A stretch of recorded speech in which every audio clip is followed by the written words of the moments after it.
नमस्कार दोस्तों, राधे राधे, जय श्री कृष्णा। आइए आज हम सुनते हैं भगवान की परम भक्त कर्माबाई की कहानी।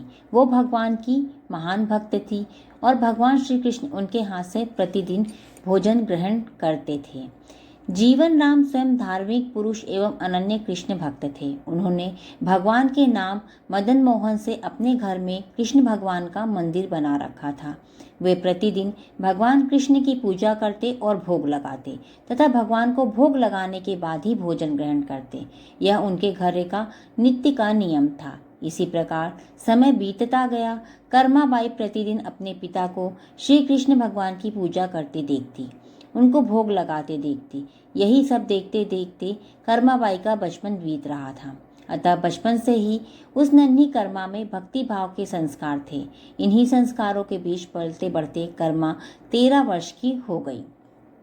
एक बार जीवन राम को कार्तिक पूर्णिमा स्नान के लिए पुष्कर जाना था। उनकी पत्नी भी उनके साथ जा रही थी।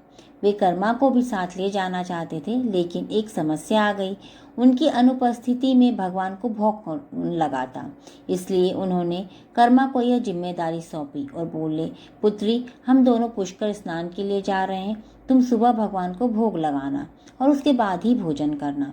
कर्मा ने यह जिम्मेदारी सहर्ष ही स्वीकार कर ली।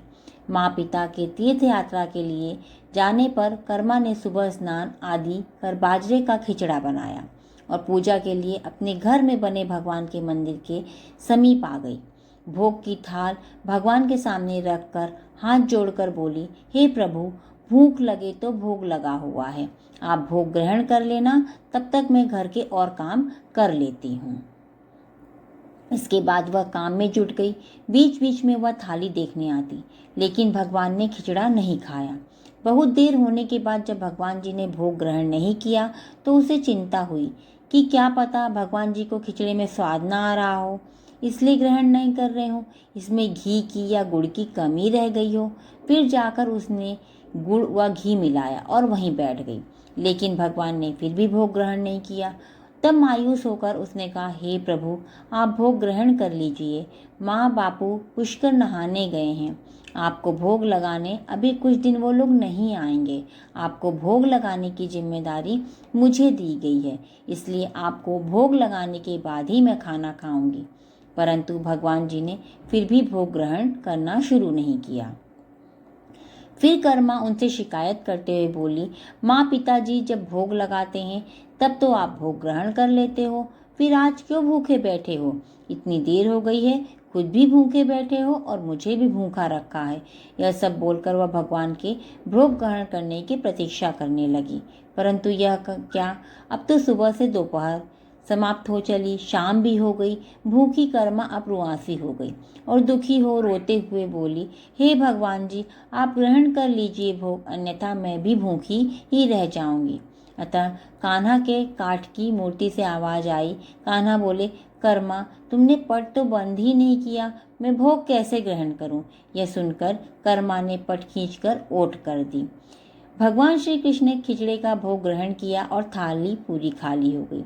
कर्मा ने पलटकर देखा तो भोग की थाली में भोग नहीं बचा था। तब कर्मा बोली, भगवान जी, इतनी सी बात थी तो पहले बता देते, खुद भी भूखे रहे और मुझे भूखी रखा। इसके बाद कर्मा ने खिचड़ा खाया। अब तो प्रतिदिन कर्मा खिचड़ा बनाती और भगवान जी को भोग ग्रहण करने आती। इसी बीच उसे लगने लगा कि उससे सबसे पहले भगवान को भोग लगा देना चाहिए, क्या पता उन्हें जल्दी भूख लग जाती हो। साफ सफाई नहाने धोने के कारण भगवान के भोग में देर हो जाती हो। फिर वह सबसे पहले उठकर भोग बनाती और प्रभु को भोग लगा देती, फिर अपने दिन भर के काम करती। कुछ दिनों बाद उसके माता पिता तीर्थ से लौट आए। आते ही पिता ने अपनी लाडली पुत्री से पूछा, पुत्री, तुमने किसी भी दिन भगवान को भूखा तो नहीं रखा? कर्मा बोली, नहीं पिताश्री, मैंने भगवान जी को प्रतिदिन भोग लगाया। फिर जब माँ रसोई घर में गई तो देखा जाते समय गुड़ का मटका पूरा भरा था, अब खाली कैसे हो गया? उन्होंने कर्मा को बुलाया और पूछा, पुत्री, गुड़ कहाँ है? कर्मा ने बताया कि रोज भगवान कृष्ण उसके पास आते और खिचड़े का भोग ग्रहण करते। कहीं मिठास कम न हो जाए, इसलिए खिचड़े में गुड़ ज्यादा डाल देती थी। उसने पहले दिन हुई परेशानी के बारे में भी बता दिया। कर्मा ने कहा, भगवान जी बहुत देर तक ग्रहण भोग नहीं किया था भोग, फिर पट बंद करने पर किया। यह सुनकर माता पिता चकित रह गए कि वे जिन ईश्वर के आशीर्वाद हेतु इतनी दूर तीर्थ यात्रा पर गए थे, जिन्हें पाने के लिए लोग न जाने क्या क्या करते हैं, कहाँ कहाँ ढूंढते हैं, वे भगवान उनकी बेटी के हाथ से उनके घर का खिचड़ा खाते हैं। यह कैसे संभव है? उन्हें चिंता भी हुई कि बेटी कहीं बावली तो नहीं हो गई है।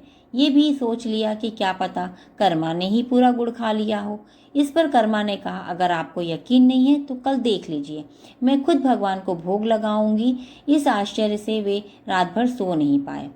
कर्माबाई दूसरे दिन खिचड़ा बनाया और मंदिर में भोग की थाली रखकर पट बंद कर दिया और बोला, हे भगवान जी, ये लोग नहीं मान रहे हैं, मैंने आपको ही गुड़ घी खिलाया है, अब आप भोग खाकर स्वयं सिद्ध कीजिए। भगवान की पुकार सुन भगवान को आना ही था और कान्हा खिचड़ा खाने आ गए। जब पट खुला तो जीवन राम और उसकी पत्नी आश्चर्यचकित थे कि भोग की थाली में भोग बचा ही नहीं। फिर कर्मा का जीवन प्रतिदिन भोग लगाते ही निकला। ऐसी थी कर्माबाई की भक्ति, जिन्होंने सच्ची भक्ति और सच्चे दिल की पुकार से स्वयं भगवान को भी भोग लगाने साक्षात रूप में आना पड़ा। कर्मा